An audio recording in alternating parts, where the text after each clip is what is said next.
ஊழியக்காரன் சாதாரணமா இருக்கலாம், ஒரு சாதாரண ஒரு பழைய வண்டி வச்சிருக்கலாம், ஒருவேளை சைக்கிள் வச்சிருக்கலாம். அப்படிப்பட்ட ஊழியக்காரரை பார்த்து நீங்க ஒரு கும்ப நினைக்கிறீங்களா?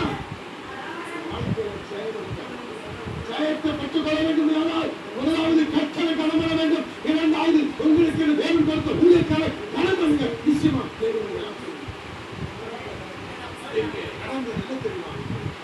கை நீட்டப்பட்டு அவங்க என்ன பண்றாங்க? கை நீட்டப்பட்டவர்கள் அந்த கை திரும்பவும் மறக்க முடியல, அந்த கை அப்படியே மறந்து போச்சு. இப்ப யாரு போறாங்க தெரியுமா?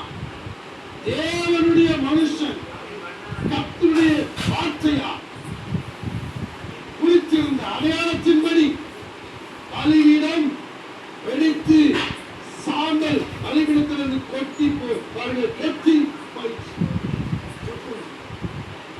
சொன்ன வார்த்தை நிறைவேறி போச்சு. ஆனா கை என்னாச்சு தெரியுமா? அப்படியே மறுத்து போச்சு.